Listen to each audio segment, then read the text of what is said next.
puncher's chance. Watch me lay these hands like a preacher gained a bunch of fans. Ain't about who the favorite, who the best, they a bunch of stands. Know I'm highly favored cause these fists got me out many jams. They say fight the power, but I got power to fight now. Know we gon' be barking at the way and tell them pipe down. Jab, right hook, uppercut, you see the light now. Now the crowd begging for the KO like right now. Never took an L with my chin up, hold them like a sit-up. This trainer going pops, Craig, get up. Never took an L with my chin up, fold them like a sit-up. This trainer going pops, Craig, get up.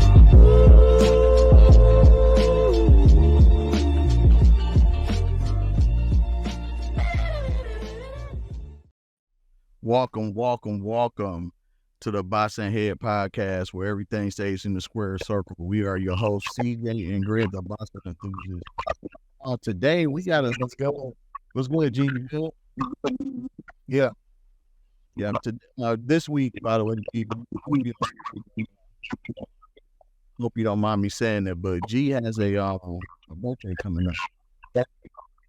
Well, yeah. Yes, sir. It's a birthday coming up. We have a special guest. Yeah, I hear an echo in the background.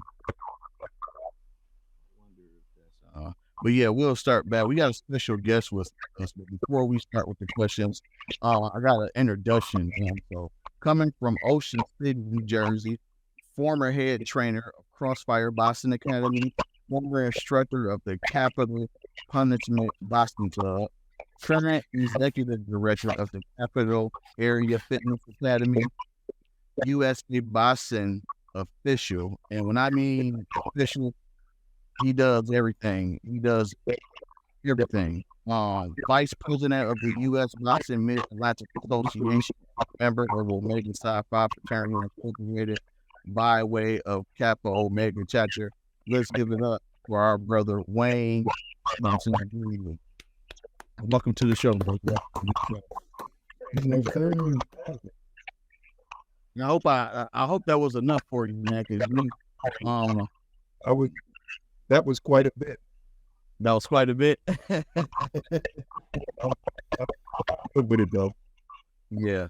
Hey, I'm getting a lot of feedback from your mic. I can hear you and With mine, you hear mine? I hear you and Wayne from Wayne's. I hear it playing. I hear myself talking. Okay. Hey, Wayne, you got it on you have it on the speaker or? Oh, okay. What do I have to do to turn the sound down? Now you sound better when you speak. Okay. What about Hey, I'm podcasting things, so I'm not. Sorry, I'm not sure if you hear me now. Yeah, I can hear you good. Yeah, I hear you. I think it sounds good now. That's better. Okay, That's better. I dropped the volume on my machine a little bit. Okay. How about that? Yeah, that's not. Yep. Yeah. Well, here's the thing. I can barely hear you guys, though. You can barely hear us? Well. Oh, okay. So you probably got to switch the You got to probably switch the headphones instead of speaker if you got one. So if it's on, he probably can't. He said it was on speaker. So can you hear us okay now? Okay. Is that for Greg or me? For you. No, that's for you, man. I can hear you right on it. Okay. I still hear that heck on a little bit. Are you on two devices or just one? No, I'm on one device. I had gotten my working while we were clean, but I had to reboot. Oh, okay. I only have one device working. Okay. I was trying to see you with that sound. Okay.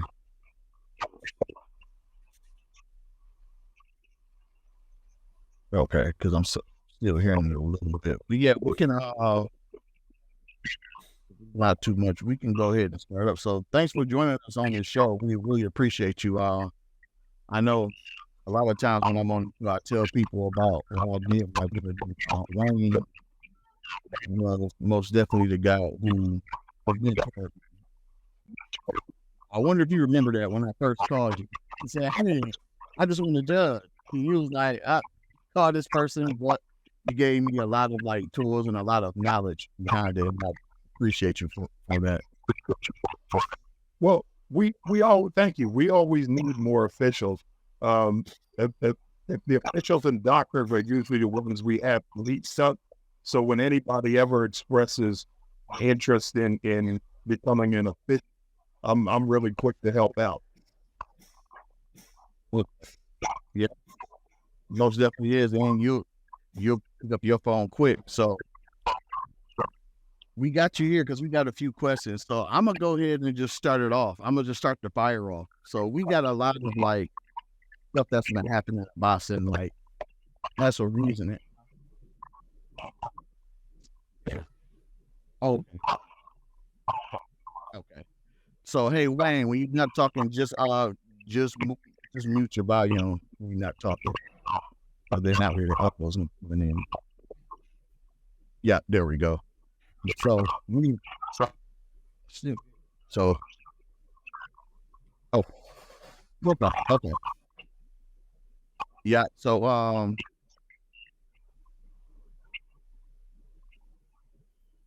the first question I'm gonna start off with, because we had the Better Be Number Ball fight, and it was a real close fight. When it got to the judges table, it got real tricky. So that last judge, I don't know if you saw that fight, but it scored it like 116 or 112, which was like out of this world. But my first question for you is, like, when judges or like refs kind of like make a controversial move like that, do you think that something should be done, and how do you feel about that? Okay. There's already kind of a procedure in place. First of all, you look ridicule. And secondly, you basically get voted to the less important bouts. You only have a few times to mess up a big bout until we never see you again. So there is a punishment in place. Now, the only thing that the boxer has in play is the rematch. You know what I mean? If you believe that an official has done something so egregious, there's some judges have actually been suspended, and usually what happens is if you score bad fights, you start moving down, because they evaluate the judges. Wow. And you find yourself not on the big card anymore, or you're doing the undercard bouts where you can do less damage. Because bad decisions, although it creates controversy, which creates interest in fight, it's not good for boxing over. And that's why amateurs right now, they're trying to go to that AI system. We tried out at the last AO. Yeah, I was yeah.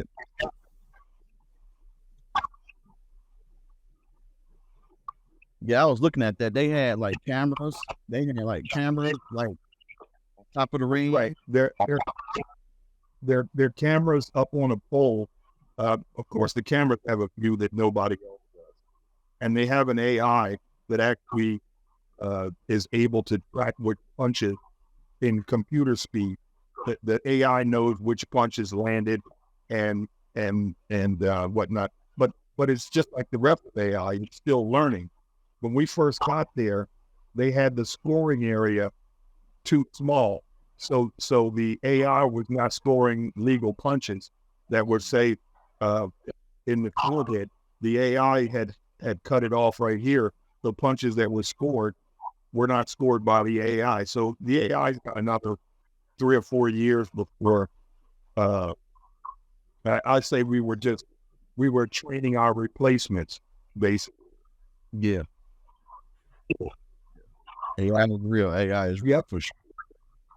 The AI doesn't have to look the boxers have to try to look through the referee's teeth in your face. Since the cameras are up on the thing, there's no obstruction to their view. Wow. Yeah, I can see that coming from pro. Yeah, that's crazy. Yeah, I feel like the AI should be like the times where it's a very close fight. I feel like we should be able to look at the AI and say, "Oh, okay, well, AI says this." I feel like that should be something that we just keep in the chamber for, like, disputes. If a fighter say, "Hey, I think I won that fight. I want to see the real facts," and I feel like AI should come involved in that situation. But I think I like the regular 3 judges. I don't like the idea of AI replacing officials, but I feel like it should be a deal when it comes out to disputes. I think never thought about using it as the tiebreaker. I just, when I did it at we didn't have it on a live ring. I'm sorry, we had it on the ring, but the AI was not live scoring. The AI, we were putting our things into the AI, and we were still actually counting the punches, but counting punches is not really counting the quality of a blow. So by us counting the punches, the AI starting to try to figure out what we were seeing. And so if all of us hit the button around the same time and the AI we scored there, it sort of reinforces what it's looking for. It learns from that. Okay. Go ahead, G. I know you had a few questions. G got some real good questions. Oh yeah, for sure. So we always think one of the best seats in the house is, like, ringside. You right there, right in the front of you can see. But nobody will have a better seat than the actual official, than the person who's in the ring looking at these 2 fighters go at it toe to toe.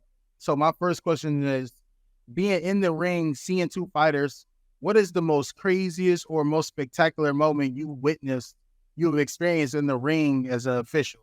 Whether it be just a supernatural type of athletic talent, or whether you just like, oh my God, what is this? Like, just give us a time where you was like, oh my gosh. I've been in the ring with Jerron Ennis before, and then I've also judged his fights when he was fighting in the Pennsylvania Golden Gloves, and none of those fights went to the card. He was head and shoulders above everybody else in the competition. But the wildest thing I actually saw was I was doing a collegiate boxing tournament in Lock Haven, Pennsylvania, and they had one kid in the ring that was 6'7", 245 pounds, and his opponent was like 6'1", and probably about 210, 215, and that guy was a football player. Well, the 6'7" kid wasn't very athletic, but he was 6'7", 245, and so all he could basically do was throw a jab, and he knew how to throw a straight right hand. Well, football players, being who they are used to getting their way, and they're used to running through the front door. Well, this long player charged the 245-pound guy, and he tossed one right down the pipe, and it hit him on the chin, and blood splattered on my shirt like a Rocky movie. And the football player hit the ground with his legs bent underneath him, and he's on the ground telling me, "I'm all right, I'm all right, I'm all right." And I immediately turned around and called the referee, and I didn't even bother to count because I knew he was done for. But to see that on an HBO broadcast is one thing. To be 4 feet from it is something completely different. And I mean, this kid, he thought he was all right, but he was turned completely off. Wow. Hey, Wayne, you know what we call that here on the Boss of the Head podcast? We call that getting sent to the shadow realm. Yeah. I don't believe he saw it much after that. I mean, I was glad when they finally got him out of the ring, but I just turned around and called the doc immediately. And then I went and changed in my spare. Did you ever see him again? That fighter? Did you ever see him again? I never saw the football player again, but I saw the other kid. And the next two bouts I saw him, one other bout, his power bailed him out. He lost every minute of every round and landed that big right hand and won again. And then the last time I saw him, I saw somebody that wasn't dumb enough to charge him, and he lost every minute of that of every round of that fight. Wow. So yeah, that's crazy. So not in conjunction, but this question is a follow up. So you've seen something crazy like that, and I know you also do training as well for like amateurs and pros. Between judging and refereeing, which one would you rather do? If you have to pick one? Between judging and reffing? Yeah. Or did you say trainer or official? Well, we can do trainer and official, just official, because I know you do many things. Okay, well, that's kind of a difficult question because I really like both of them. Being a trainer is wonderful. You get to start a kid. And some kids you get to start out from the beginning, and you can watch them progress. But you can only coach the athlete in front of you. A lot of times, you're at the mercy of who comes through the door, and every coach wants to make a champion, but every person that comes through that door is not a champion. Now, as an official, I've actually had more success.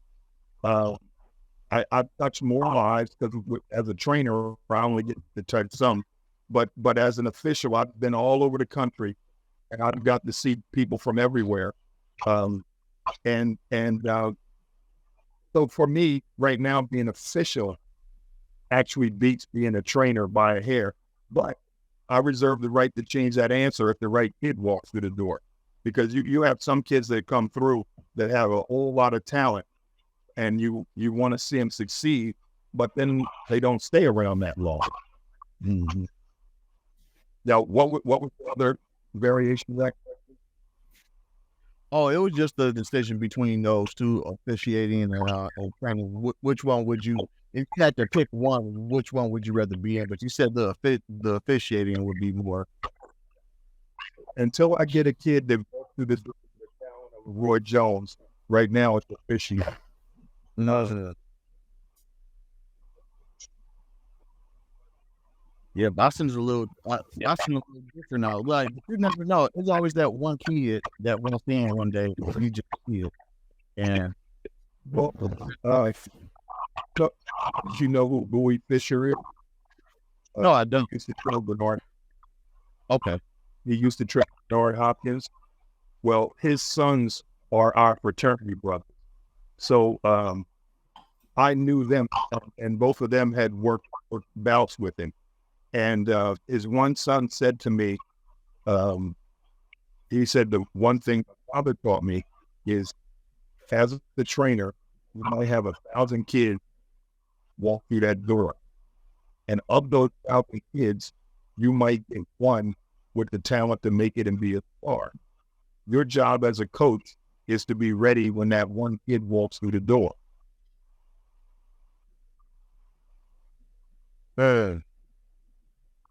Wow. Yeah, that makes sense. Yeah, it did. Yeah, it makes sense. I guess we just don't ever be looking at it because we keep interest. You know, it's hard. How many coaches, or it's not as many coaches as it is fighters. So we always look from the fighter perspective. We never really look at it from the coach's perspective. But I do got another question for you. So I wrote that if you could change something about boxing or a rule, what would it be? Something that you might just, you look at the sport and your years of, being in the ring or reffing, what would it be if you could change any rule that they have now that you like, I don't really like that? What would it be?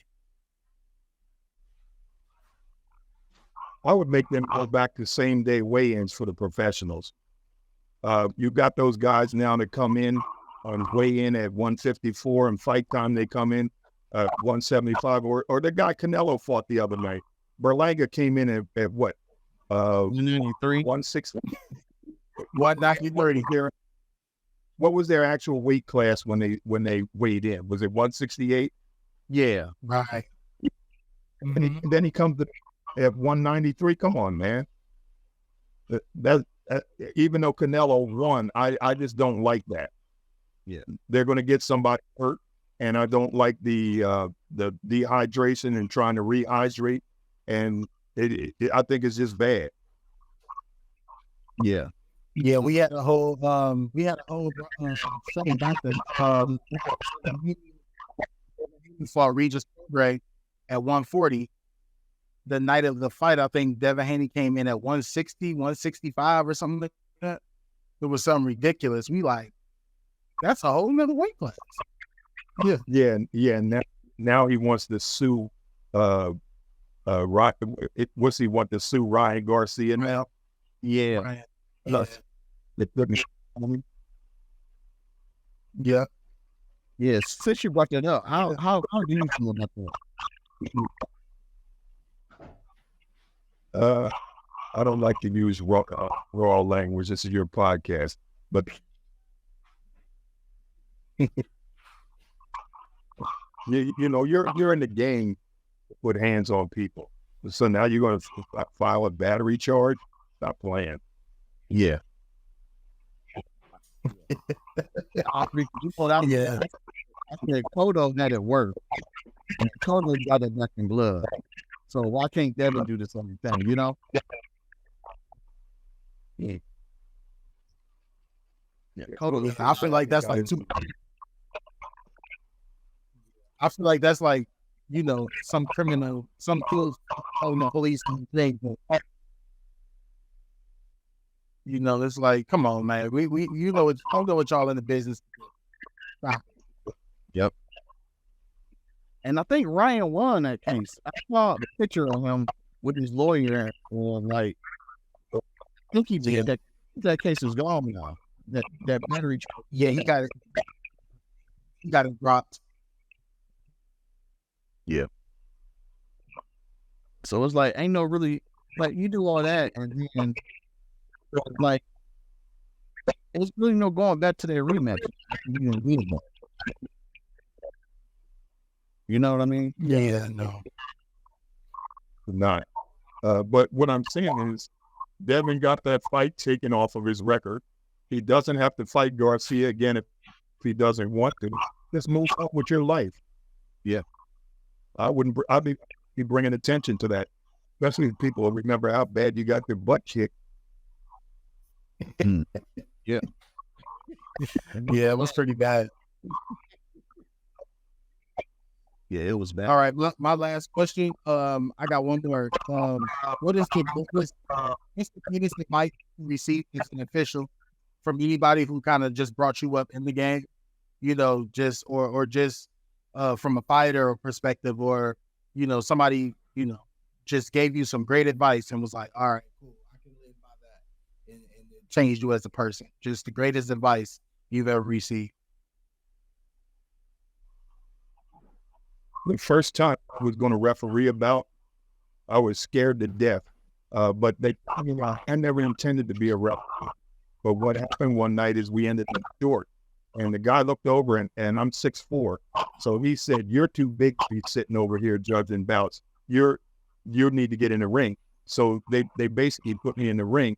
And the last thing he said to me before I got in the ring, he said that if you don't remember anything else, that you need to remember that you are in charge. He said, you're in charge of what goes on in there. So how did that first bout go? Man, First bout go? I was actually nervous, but I did okay. I thought I didn't know the rules well enough, and I did pretty good. And right now I'm considered a pretty good referee. I've been out for a while because I had a kidney transplant. I just got back in the ring a couple months ago, and I feel like I'm moving pretty well. I was actually nervous about hitting this new kidney, you know, or you know, the stamina level would be down a little bit, but everything's worked out fine. That's good. That's good. That's good. Um, my question that I had is, and it's actually almost the same thing. Um, if you could give anybody advice, so say like if I came to you and said, "Hey, I want to be in the kitchen," you just and you will give to them for them. Well, I would think the first thing you need to know. Did you hear that? Or you haven't seen the rule? Y'all can hear me. The first is, if you don't know, ask. You never stop learning and you never stop studying. You should learn how to film study. When I came up, if you didn't have a gym near you, somebody who had boxed before willing to train couldn't learn anything because trainers kept all that stuff to themselves. Yeah. Today, that's not the case. In the 70s and 80s, when VCR came out, then you could tape a fight and then run it back and forth and start to learn what was going on in the ring. Then in the late 80s, they started coming out with instructional tape, with VHS tape, and then books started coming out. And then later on, recently, with DVDs, and now you can download training sessions from the internet or even subscribe to a trainer. So my suggestion is never stop learning because the game is going to change.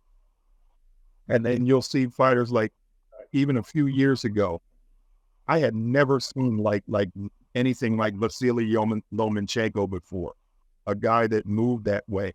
When I was young, the Russians and Cubans could not turn professional. Now you have the Russians are no longer just the Russians. They've broken up into all those countries. So you have Uzbekistan, Kazakhstan, all those guys would have been on the Russian team a long time ago. And there's only a certain number of guys that can go on it. So now what you actually see in the ring, the way the Russian guys move is completely different than the American guys move. And the Cuban system is also a derivative of that whole Russian system. Bivol is my favorite fighter record. The way that guy moved in and it's amazing. Man, it's like an illusion, you know? It's like he's rocking. He'll get the shots. By the time you try to get it, he already has his distance already. Like that's what I said. I think I said that last podcast. Yeah, I think Bibble has like the best style like right now. Oh yeah.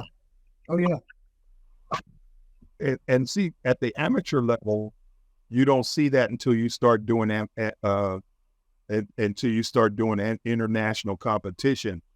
But what has changed is a few years ago at the Olympic Training Center, they got a guy named Billy Walsh, who's from Ireland, and they started training what they call now the universal boxer. In the old days, anybody who went in the gym, they trained you to fight out of the right-handed style, because if you were a left-hander, you couldn't get a fight. And then sooner or later, they started training people left-handed. But at first, what you would do is, if they train a left-hander as a right-hander, my friend Virgil Hill is actually left-handed, and they trained him as a right-hander. So his strong hand was up front. And so you got like guys like Oscar De La Hoya. Basically, Oscar De La Hoya was another converted southpaw. All his power was up front. Well, now they've gotten to this thing where they're training the universal boxers. So they start you out in a squared stance and teach you that you can throw punches from either side. and they give you this way of walking that you can walk forward and backwards and continue to throw punches. And I think that's what's so amazing about when you watch Bivol or any of these guys from the old Eastern Bloc, is that they're able to move and continue to punch when they're moving in any direction, and then in the middle of the combination, you can switch stances. And that's knowledge right there, y'all. That's knowledge right there. It's starting you, because they do like a square, right? And they have them step in, you have them step like front side. They kind of start you with your feet parallel, rather than putting you in either a southpaw or a orthodox position. They start you with your feet parallel, and then they have you start to turn your knees in, and you start throwing punches there. So you get used to using both hands, and then you realize, let's say if you take a step back, when you take a step back, you step back with the same leg that you're going to punch with. When you step forward, it's actually the opposite. So what you find is when you start training the way they teach, you're actually able to get more punches off.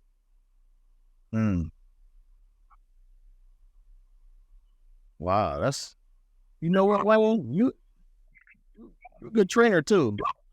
The reason why I say that.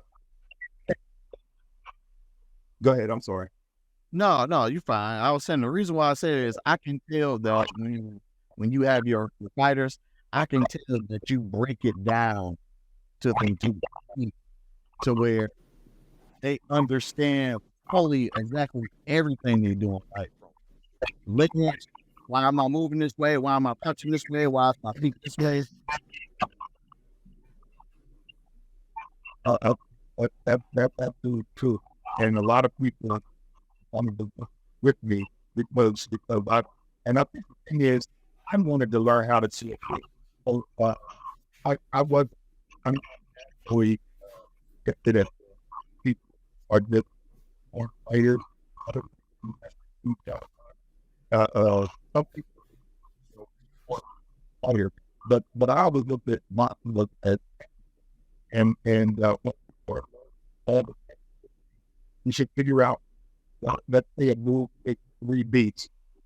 What I found out is sometimes in the Russian system, it only takes 2 beats to complete the same move because they move their feet differently. So it's little things like that I show people that'll give you an edge that anybody that you got some trainers that stopped learning things in the 70s and they still train the way they did in the 70s. That's 50 years ago. No sport is the same as it was 50 years ago.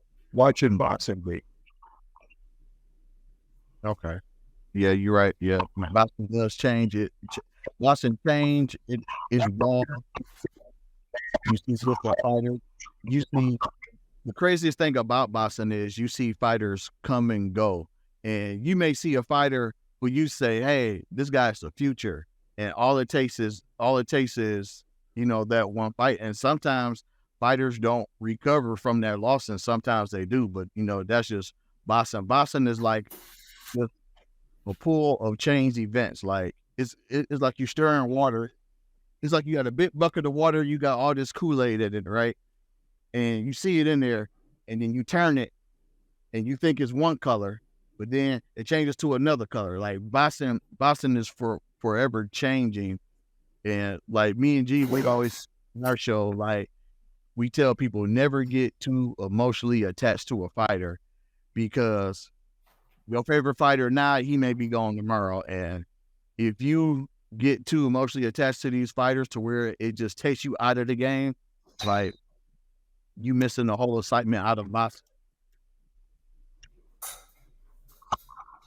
Yeah. I tell you that it's boy and basically just had a from it. That they're thinking, and all that I gave this guy, he just turned around and walked away. Mm-hmm. Then at some point in time, shit, or their family situation changed. Well, it's even more difficult at the 4 and 6 fight now, or that's it's a tough pitch. Two $2,500, and then they'll fly you into a Mayweather card, or you in with a guy that had 400 amateur fight, 200 amateur fight, and getting this and beat out of you, and you only had 4 amateur fights. You know. Mm-hmm.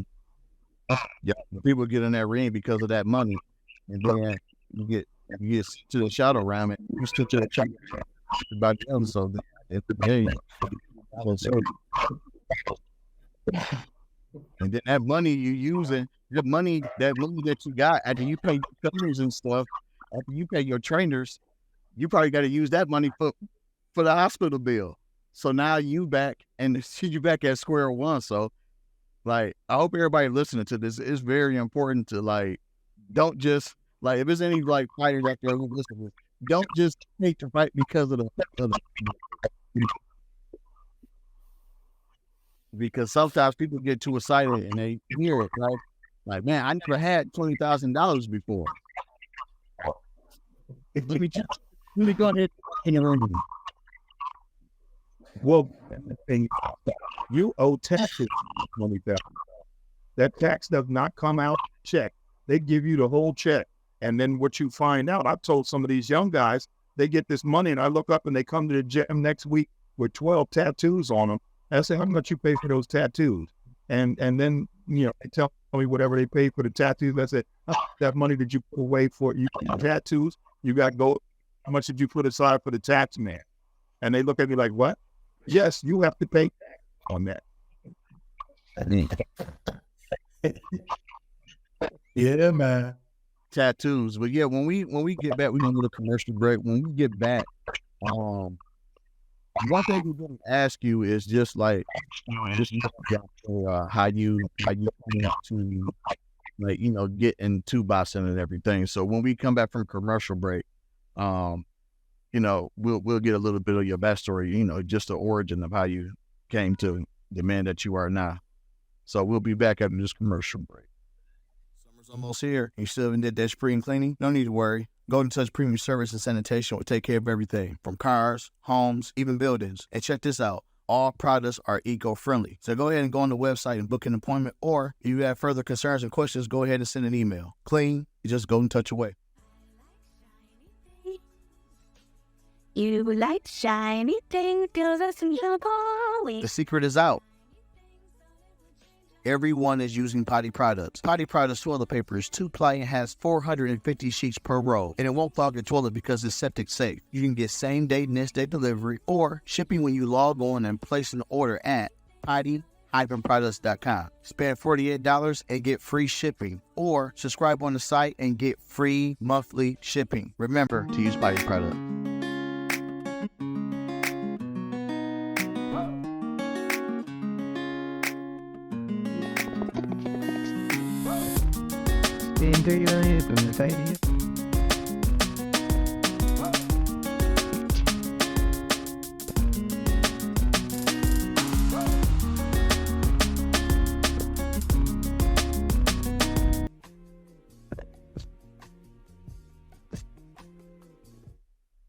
And we are back on the Resilient Radio Stream YouTube channel, Boxing Head Podcast. Like, comment, and subscribe. If you want a commercial like that, or you have a business and you want to do advertisement, go ahead and look at the advertisement opportunities that we have. So go ahead and just email us at that email, and we'll send you a packet of the advertising opportunities. But of course, I got to do the good news like I always do. The Variety Music Show with Resilient J every Friday from 4 p.m. to 7 p.m.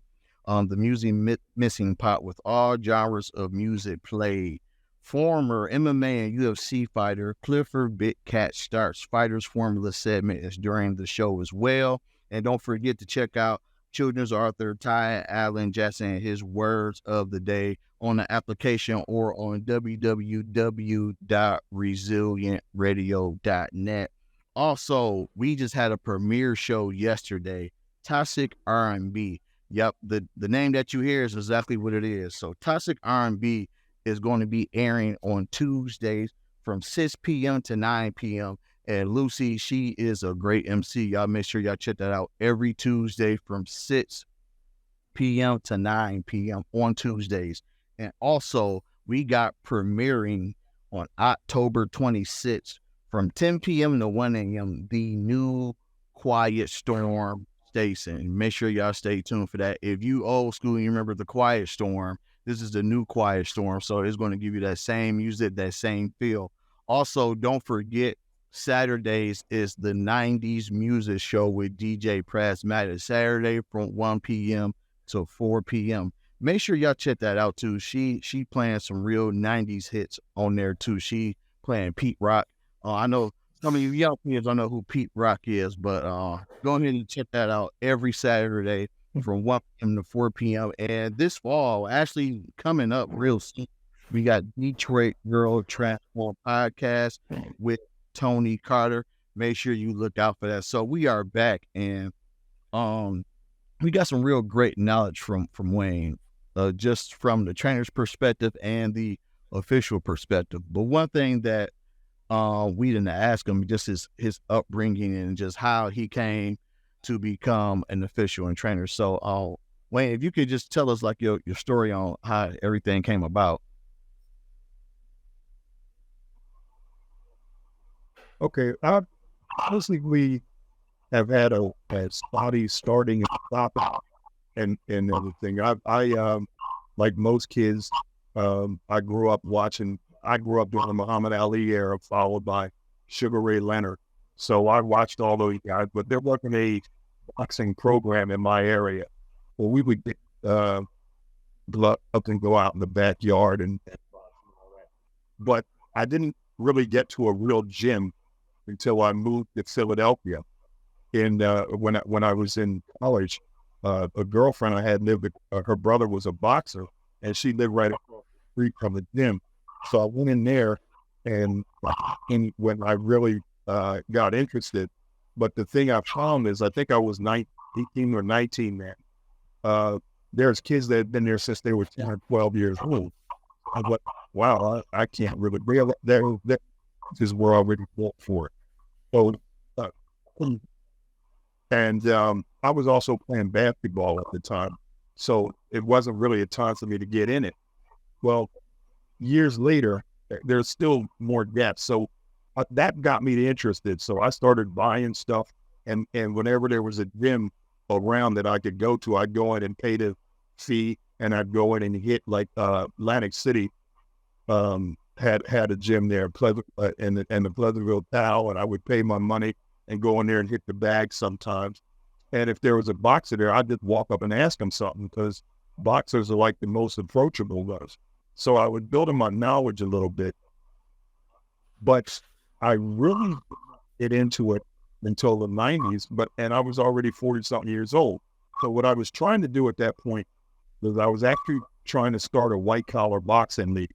So I started going to them and asking to be trained. But at that time, I had some health issues that I didn't know about, and I thought it was just my basketball. So I was training for a while, and I realized that I could not do it. And so what I started doing is I started trying to help the kids. I already been a basketball coach, and my kids were starting to get bigger, so I needed something to do with my time, and I always wanted to box. So I went to this gym, and like I said, I started training. I got into it partly for that, and then I ended up helping kids. And I found out that I was pretty decent on all those. I was telling you earlier about VHS tapes and VCR, the stuff I studied. People thought I knew more than I actually did. And so the gym is the place where you prove all these theories. You know, sometimes things look like they were, or you thought you saw and didn't see. But I was having success with the kids.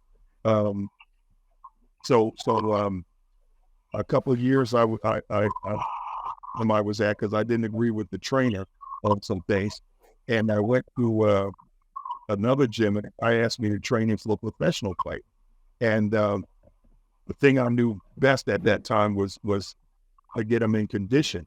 And then one thing, I knew how to help them fight a left, and I had given him some advice, and this guy that had been beating him up all the time, he was able to beat him after I taught him. So then I got to work my first couple corners, because I worked professional corner before I actually got him an amateur corner. Then after that, I ran into Virgil Hill. One of my best friends was hanging out with Virgil Hill at the time, and Virgil was on the same Olympic team as Pernell Whitaker, and them. But Virgil won a silver medal. But he's also the first one of them to win a world title, I think. So he had this class he was doing. His boxing, we called it bodio. And basically you wore boxing gloves. We won a boxing station, then a party station, whatever hit the mitt was. And he asked me, he said, "You played basketball?" I said, "Yeah." "So you really wasted your time." "What do you mean?" He said, "You could have doing this. You should have been doing this." And that what really got me into it. So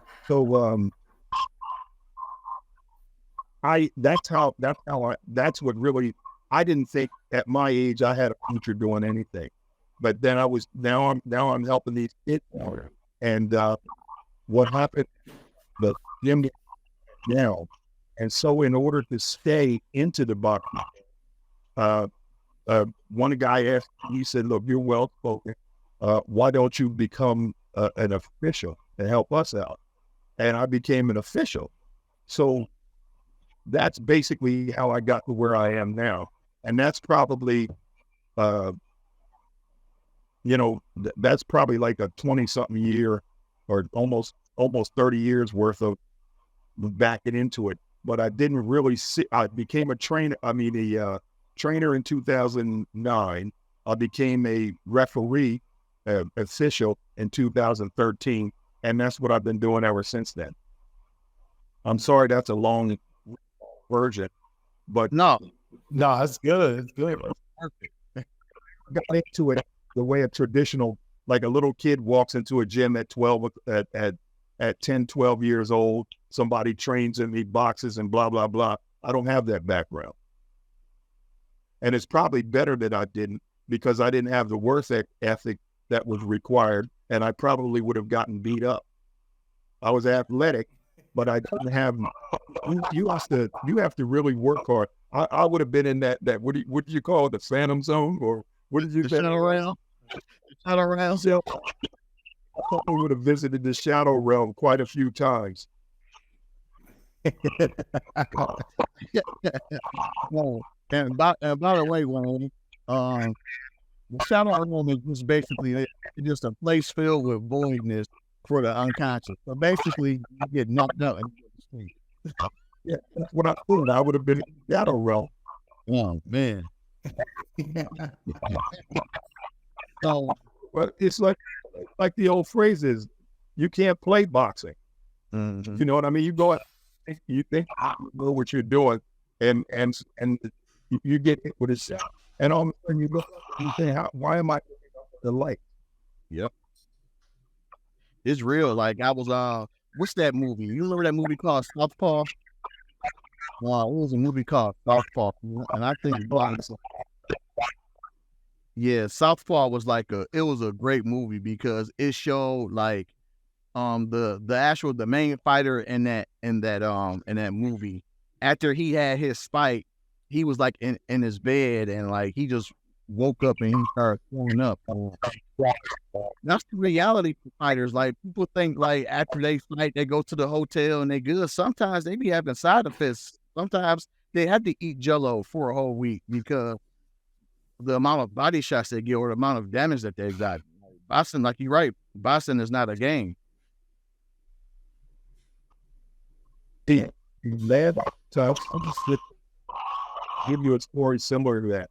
I was with Virgil Hill when he won his last title in Atlantic City against Valery Buya. And Virgil didn't. He got caught with a shot in like the 6th or 7th round. It split his eye. I mean, a big split. And what my most pointed memory from that event is all of us went to, after it was over, we were in the dressing room waiting for the doctor to come check him out. The doctor never came because I was the one keeping people from coming in the dressing room. The doctor never came to check him out. And then the guy from the WBA just came in and I let him in to give him a belt. And then Virgil came out. And afterward, they started talking about the after party. All of us were headed to the after party. Virgil had nobody but his wife, and he's going down the hall, still has his boxing gear and robe on his way to the emergency room. All the rest of us are going to the party. He's on his way to the emergency. And that memory stuck with me. Just watching him walk down the hall with nobody but his wife. You know, it was a saying that they said, "There's no friends in boxing." Everybody's there to celebrate with you when you win. Everybody's at the after party. Everybody's cheering you on. But sometimes when you lose, that's when you really find out who's really in your corner. Not your little boxing corner, but in your corner. Yeah. Yeah. That really told me something. How many friends does he really have? Yeah.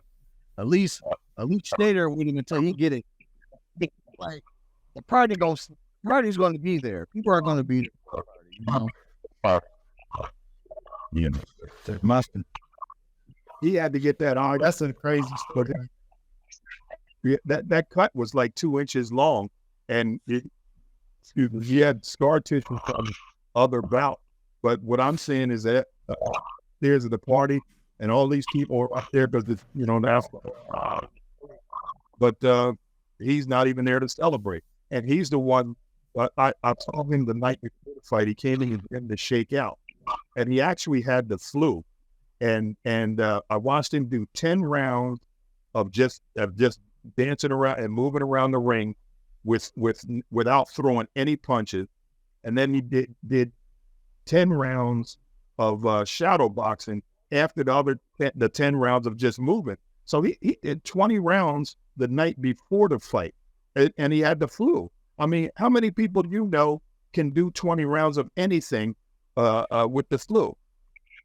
That's crazy. I learned so much, and I was only there for the last week of his training camp, and I learned so much just that week. It was amazing to me. Yeah. 20 rounds, and when you got the flu, Hey, thanks for sharing that story, bro. That's something unexpected. Like, that's crazy. Yeah, but we appreciate you joining us on this podcast and giving us insight. You know, giving us your backstory, giving us insight. You know, answering the questions, because you know here, you know, we always talk about, you know, the fights and the fighters, but we wanted to get it from a official's perspective of just how the square circle is visioned and how it's looked at, and like even the backstory, just like you had some great backstories. Like I like when you mentioned Jerron in this, because he's still special now. You know, you got people that's scared to fight him now, so it's good to hear that, like, even as an amateur, you know, he was good. And I know that makes you feel good to see that. Like, I remember him when he was a kid. Now he's basically the boogeyman because nobody wants to fight him, it seems like. Yeah, so really.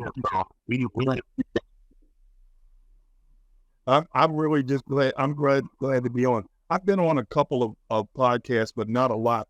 But I really enjoy doing these things because sometimes I don't even plan to tell any of these stories, but you take it to some of your questions, just bring them out, and it's the appropriate time to say it. Yep. Yeah. And you know, I think lots of podcasts are very important because, like we say all the time out here, like you have like your main sports channels like ESPN.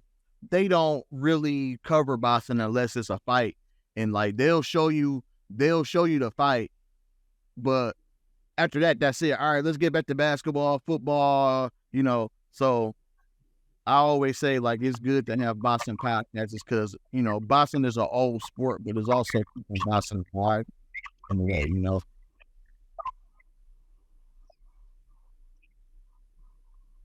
Somebody had a comment. Oh, yeah, that flu ain't a joke. And, like, you think 3 minutes, you know, you think 3 minutes is like, oh, that's easy. I can be 3 minutes around. It don't feel like 3 minutes it don't feel like 3 minutes. It feel like 3 hours. But yeah, especially when somebody's hit you. oh yeah. Especially they can smile, you know, like, oh, I got 2 minutes left. I might not make it. Yeah. But yeah, I would man, imagine that if it's open, it's globally becomes a list issue. what'd you say, G? Say it again. I said I would imagine that if your eye is open and you trying to, you know, win the fight and make it out, I don't even think the flu probably was even an issue no more after that. He's probably just like, I'm trying to win this fight and bring it home, but I don't know, like, just even making it there, mental, you know, the mental pressure going in there and fighting for a championship. A lot.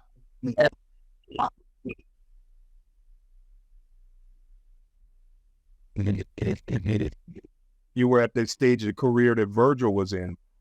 Right now, Canelo or somebody like that can pull out of a fight and nothing much will happen. But most guys can't afford to get out of it. Yeah. Yeah. They need that check. Yeah. But yeah, man, we appreciate you and thank everybody who tuned in. We really appreciate you. By the way, too, I know that you know a lot of like fighters and stuff. Just to let you know, Boxing Head Podcast, we are open to do like interviews with even the amateur fighters because we know amateur fighters need some type of platform, you know, to speak on. And Boxing Head Podcast is home to them. So if you know any, I know you were saying until you see that fighter, then that's where. But if you run into like any amateurs and you say, you know what, we need to get your name out, bring them to the Boxing Head Podcast, and we'll for sure make sure they get their name out and get their flowers, you know, at an early stage, you know.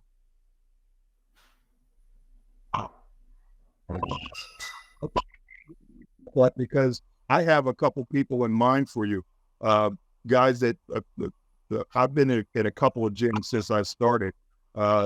One kid we used to work with a while ago, right now is on the